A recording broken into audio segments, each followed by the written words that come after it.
Well, welcome back to Let's Discuss. Appreciate you being here today. I actually had, sorry that I wasn't able to make it yesterday. I had to teach a class, but I did get some feedback from one of our um, videos last week, and I thought today we just do a little segment on price controls. Again, uh, there's going to be different viewpoints on this, so I highly encourage you all to give me your feedback. Please make comments, reach out to me. Several of you reach out to me personally, and I appreciate that because I'd like to get your feedback on our discussions so that we can talk some more and gain a better understanding of one another's points of view. So let's talk about price controls real quick. Price controls take a lot of different forms, but essentially what price controls are um, government dictated minimum or maximum pricing in the marketplace. So um, it's completely contradictory to the free market. It's completely contradictory to, um, well, to freedom as someone like myself sees it, in the sense that I don't want government telling me what I can and cannot do. I don't want government um, controlling. I don't want government controlling me. I know there's a lot of you that feel the same way. But let's also be honest, there are several people that I know that benefit from some of these price controls that are in the marketplace. So, you know, the press goes nuts when you say price controls because they immediately look at, um, you know, the price of a loaf of bread, the government dictating that it can only be this much. Well, there are good reasons for people to be concerned about that because basic economics 101 says if a manufacturer, if a baker cannot make a profit at a price that the government dictates they can sell their bread at, they won't make bread. I mean, why would you go to work and pay your employer to be there? You have bills to pay, you you have a life you want to lead, but you wouldn't go to your job and say, "Here's a check. Thank you for letting me be here today." Well, the manufacturers of goods and services, if they are put in a position where they cannot make a profit because of um, government dictates, government control over what they can sell their goods and services for, they can't make a profit, they won't do it. Plain and simple. And quite frankly, we have seen that in history in many places. We used to see it in the bread lines in the Soviet Union. We see it in South America.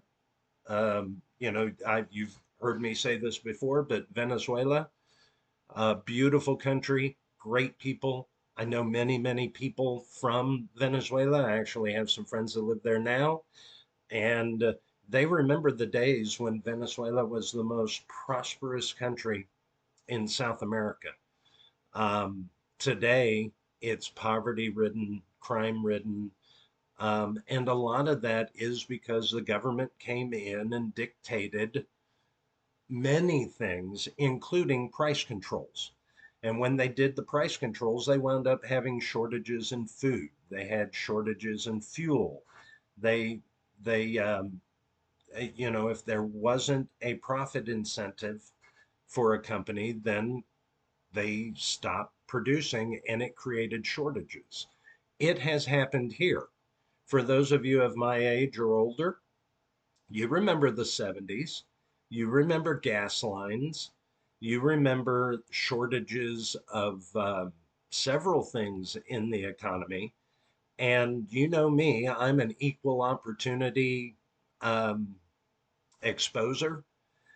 A lot of people like to put all the blame on Carter, and Carter absolutely created a lot of that fiasco. But guess what? It started with Ford and Nixon. Nixon put price controls in too, and that doesn't work. So it doesn't matter whether you have a D or an R by your name. When the government steps in and tries to manipulate things, it doesn't work very well. Um, Another price control that people don't think of as a price control is the minimum wage. The minimum wage for many young people starting out can be a good thing, or they can look at it as a good thing because their part-time job, they have a minimum wage. Though the free market, um, I mean, if there's enough people looking for jobs like there are today because unemployment continues to go up, free market would dictate that employers would have to increase the pay that they're offering. Otherwise, you wouldn't, no one would go to work for them.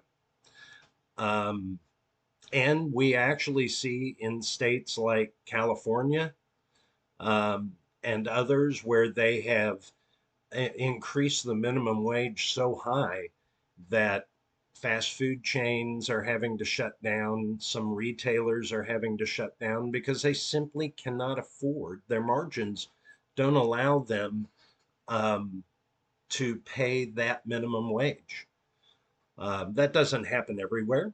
A lot of places can handle the minimum wage that's dictated to them, but never forget, minimum wage is still a government dictate. It is still the government trying to control what you do and you don't do. Um, and, when the government does this, okay, it actually creates kind of a black market. I mean, let's take minimum wage, for instance.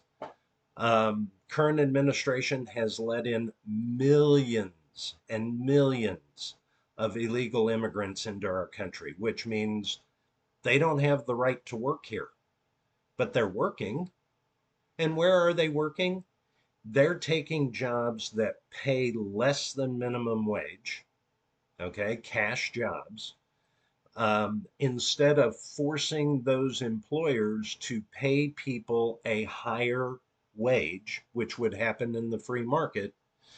um, the this black market employment, okay, is disrespecting these people that work really, really hard. They're just trying to feed their families. I have complete empathy for people that want to improve their lives, and it's the reason that they come here.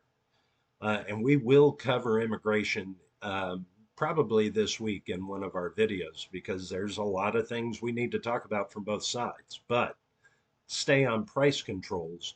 We have a black market of people working for less than minimum wage, treated horribly by their employer, and they have no repercussions to it. Okay.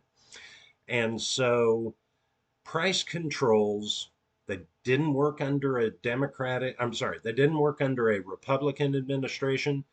They didn't work under a Democratic administration. The free market works. The free market causes pricing to be in line. If you're charging too much for something, people will not buy it. So they lower the price. Also, remember that right now we've got price controls that are being discussed. Uh, um, and the reason that prices have gone up has nothing to do with gouging. Okay. Generally speaking, it's not about companies gouging and raising prices arbitrarily. It's because their cost of goods have gone up. Minimum wage has gone up, fuel prices have gone up. You add all of that in, and prices have to go up. Again, if they can't make a profit, they won't make it. I saw some numbers just the other day about the margins for like Kroger. I mean, right now, grocery stores are getting um, demonized uh, by one of the political parties because they're gouging us for a loaf of bread or for eggs.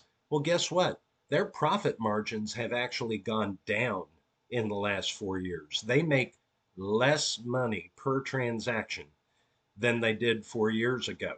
Prices are up because of inflation.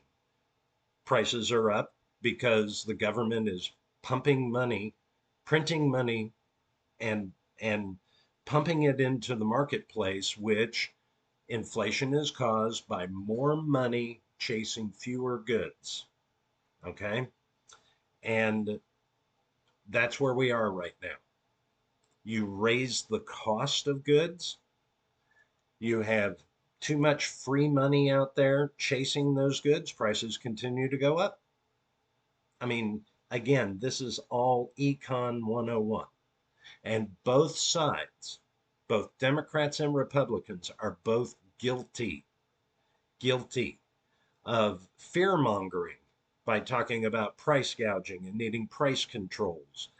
I'm here to tell you my opinion is we don't need price controls.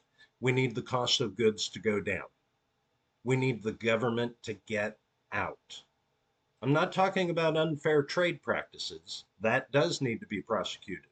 And I live in Texas, and there were instances of real price gouging, and there are actually laws in place right now against it.